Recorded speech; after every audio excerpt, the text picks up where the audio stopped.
niet erin, Odin. Waar is de L? Dat is bij de L en zo. Oh. Ja! Wat? Dat is voor Gracie. Nee, wat staat erop? Kijk eens. Odin. Odin. Odin staat erop. Ja.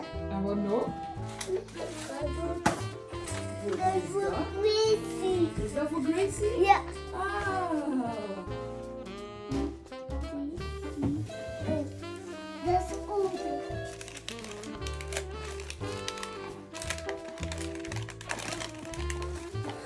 Ja, dat doet mij. Dat is niet voor Gracie. Niet voor Gracie?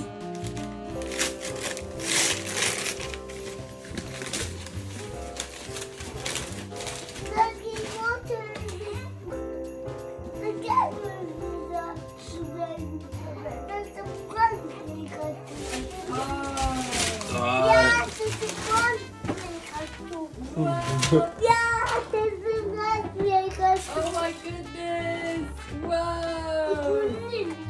Ja, je mag daarmee spelen. Je moet dat niet open doen, hè, Odin? En is het juist dat de kerstman heeft gebracht of niet? Ja, Ja? ja, Is dat iets dat je wou? ja. Ah, dan is het goed. Dank u kerstman.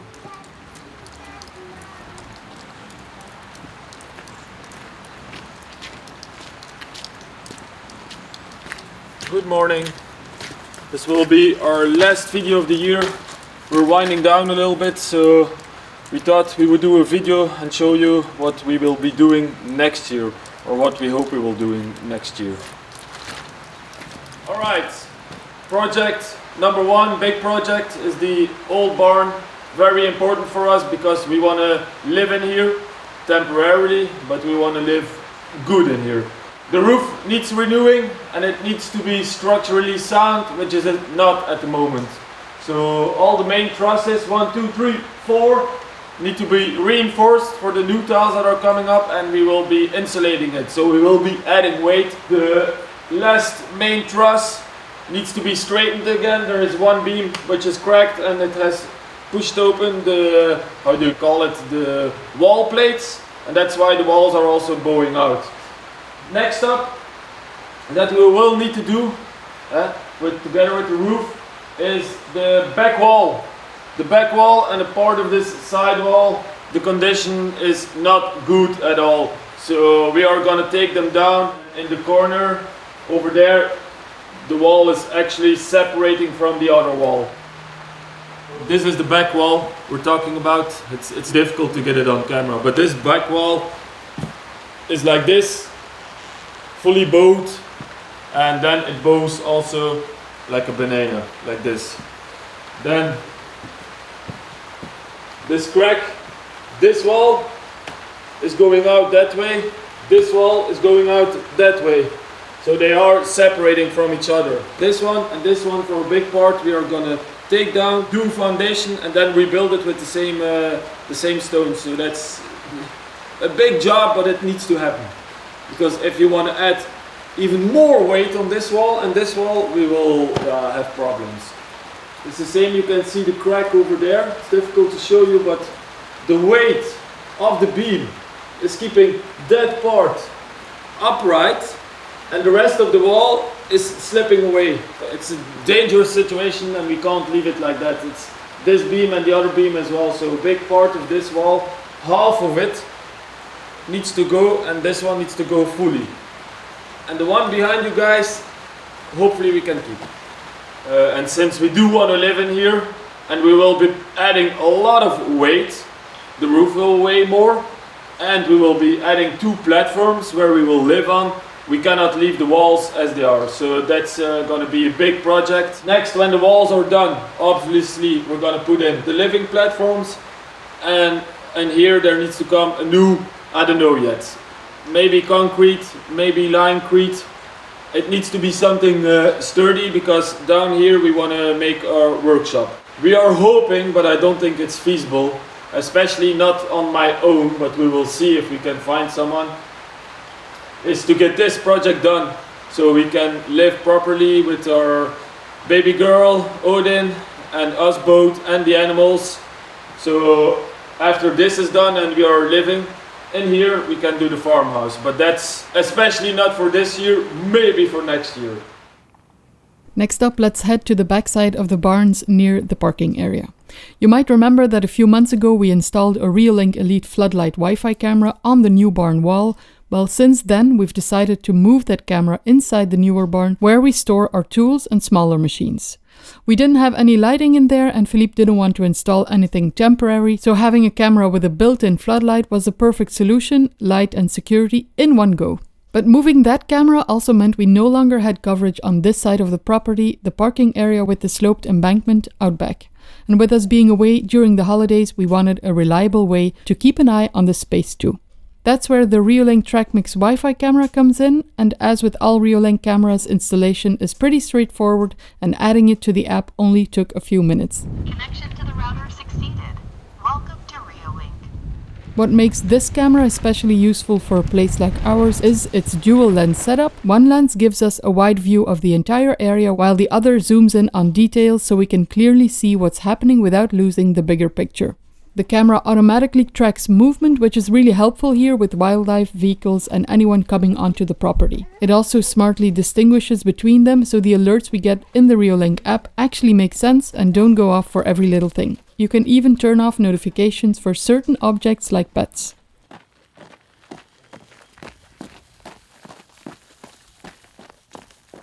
It also has built-in spotlights and night vision, so we get clear images even after dark, which is reassuring when you live more remotely. And if there's an intruder, the camera can trigger its lights or siren to draw attention and alert us right away. As for storage, we save the footage from this camera, along with all our other Reolink cameras, on the Reolink Home Hub. But you can also choose to record on a micro SD card or a server, depending on what works best for you. So, if you're looking for a practical and reliable way to secure an outdoor space, whether it's a yard, a driveway or a parking area like ours, check out the link in the description to learn more about the Reolink TrackMix Wi-Fi camera, and don't forget to use our code Domaine Sauvage for 5% off your order.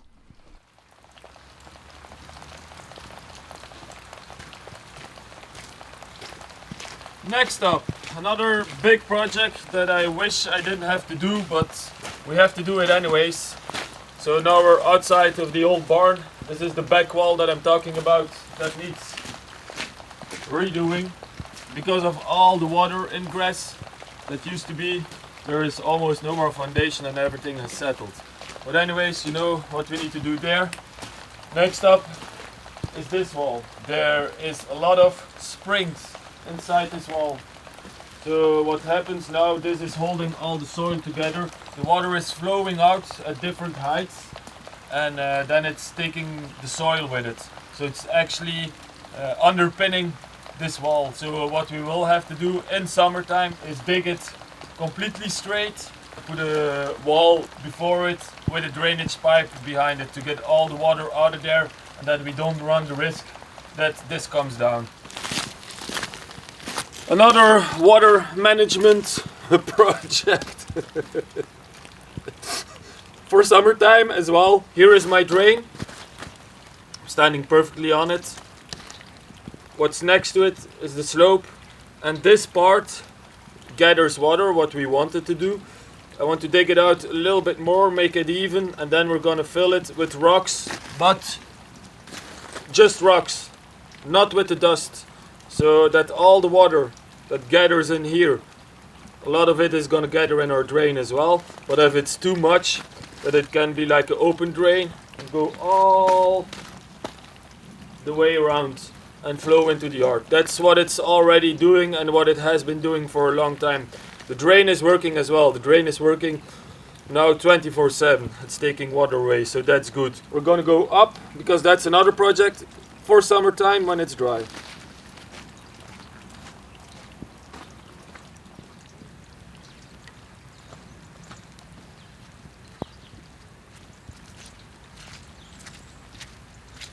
Okay, made it without too much mud.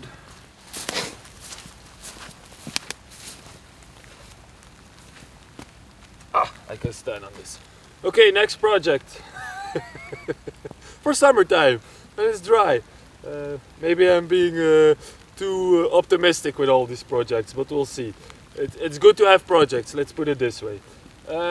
This is the place where all the soil gathered from creating the slopes. We want to put our solar panels here against the little forest over there because this is south, so it would be perfect and it doesn't bother anyone or me. Next up is the big field behind you.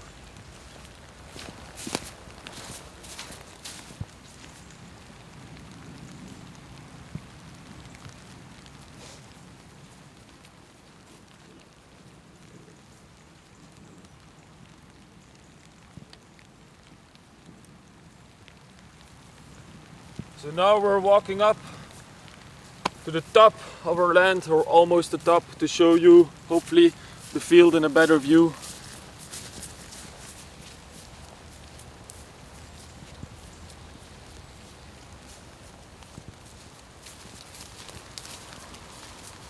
We made it, top of field number 1, top of our land actually.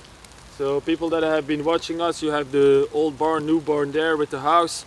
And then you can always see those big trees at the top of our land. So that's the border with the neighboring field. And then most of our land goes downhill. You have a little forest over there and another little forest over there, but most of our land is one big block that goes down. This is field number 1, I'm gonna call it, and field number 2 is down there where we want to create the pond. Field number 1, we want to clean up all the brambles and little shrubbery. There's a lot of small trees, we want to leave those in, because what we want to create here and for field number 2 is a little forest park feeling. And once it's cleaned up and we have time, we want to get some native flowers and stuff, I'm calling stuff, plants in here as well, because one of our goals is to have some bees as well. This field and the other fields are not the biggest parts of our land, so a lot of our land will stay forest and will stay wild, let's put it this way. Alright, now we're gonna go all the way down to field number 2, I'm gonna call it, where all the soil is, where we want to create a pond. Alright, you can't see it anymore, but this was the big bramble hill that was on camera. Now we go straight down. And these paths you see that I'm following is not mine, it's from animals. And this is an example of the trees we want to keep.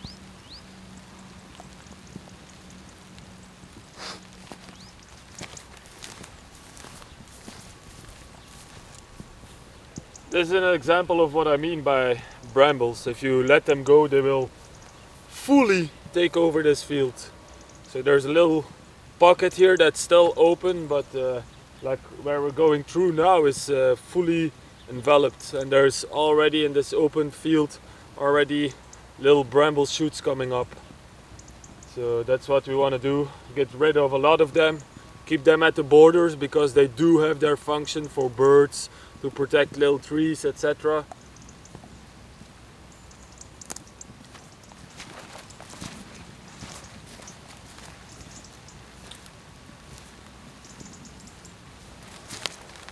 We're almost at the edge of our yard and the first field.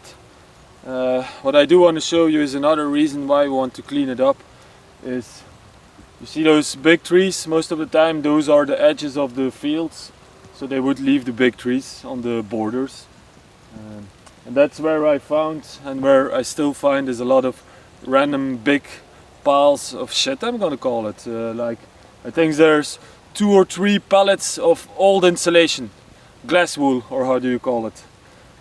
So if we clean up this field, I can actually reach it in a normal manner with maybe a 4x4 and my trailer, and get my little digger there and put it all on the trailer and get it out of here. Simple.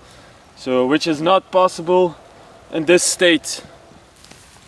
Here we exit field number 1. Voila, this is the edge of our yard, fully down. And this is actually where we found the tractor, the old tractor. It was underneath that tree.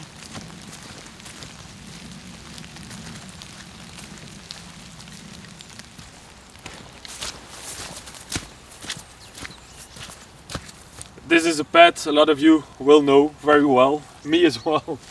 I've done it 1,000 times.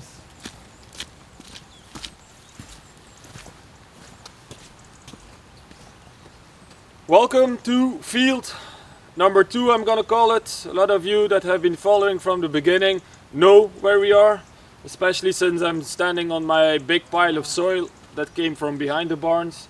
What do we want to do here? Same as field number 1, we want to clean it up to be able to spot where there is hidden treasures, and we want to create, like we said, a park-like environment here, and then get to planting and the rest. Because now, as you can see, this field is actually worse than field number 1.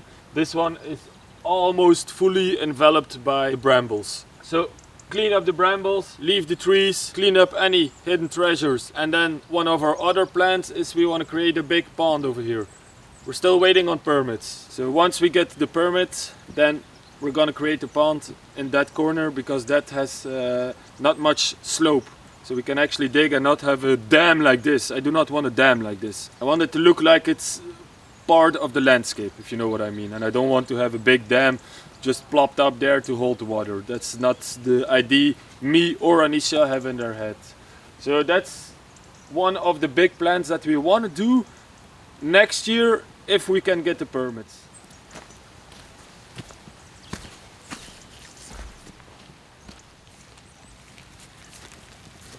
Just to show you where we want the pond, so it's clear. There is the big pile of soil I was standing on, and the pond, I think it would be best over there in that corner, but that's to be determined. With all, like I said, we need to clean it up before we can do or see anything. If it's still way too much slope, then the next logical place is just further down. Further down it goes into more of a bowl area. So that's another logical place. The only thing is, for us, it's a little bit further away, but yeah.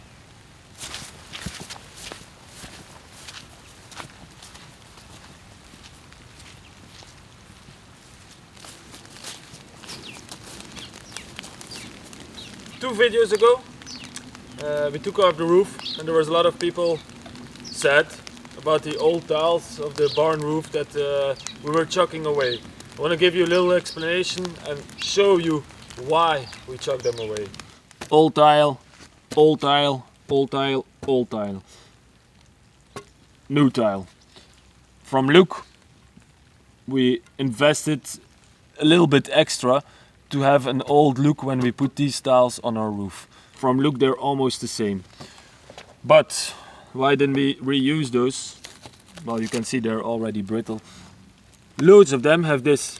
This is frost damage. There's a little bit of water that gets in, it freezes, pook, it goes out of it. So these tiles are not good anymore. You can't resell them. And then also up, you don't have to smack it hard. It's like chocolate. Look at the thickness, and then I'm gonna show you the new tile. So there's a lot of difference there, as you can see. And then also this is another tile that came off it. So loads of them are damaged. Like this is damaged. And they are like chocolate. See, you don't have to smack it hard, and it's just this you can smack. I'm not gonna smack a new tile broken, but you're not gonna break it. Another difference, this is the part where your wood leading attaches to. And this is from an old tile. So you see the difference. This will be a lot better as well. Another difference, so they're a lot thicker, they're a little bit bigger, they're a lot heavier, so that's one of the reasons we will have to reinforce the original structure. So that's one of the disadvantages that I didn't know, to be honest, and I wasn't informed of it. So I'm not a roofer, so that's the only negative point of these ones. So we have a lot of roofs that need to be done, and the only roof that still contains old tiles, good or not, that doesn't even matter yet, is the old barn. So if you want to do all the other roofs as well with tiles, that means that I have to search for old tiles again, and they cost a lot of money. But that doesn't mean when you take them off that they will give you a lot of money for it. So the old tiles, if you were to repurpose them, you have to take them off on the roof, check them one by one, so there's no damage and that they're somewhat in good condition, throw away the other ones. And every time your bucket is full, you have to come down, you have to pick them up, put them on a pallet and store them. So that's a lot of work already and a lot of time lost, and the telehandler we are using is not ours. So it's not like I can be here 2-3 weeks sorting out tiles and using it. So financially, for us, it wasn't a good deal and we would lose a lot of time. And to be honest, for me, I wouldn't like to have them on my roof because they are, in my opinion, end of life, and they would cost me more in just maintenance afterwards by replacing every time I have broken tiles. And then last project or big project that we might do next year, which needs to be done, is you see the height difference here between the driveway and the yard now. It's because we raised this up. I would like to build a stone wall, like the stone wall from the barn, in front of it, like a retaining wall, and have steps over there where we can go down into the yard. That means also we can then extend all the stone from the driveway towards the stone wall, so it is more finished.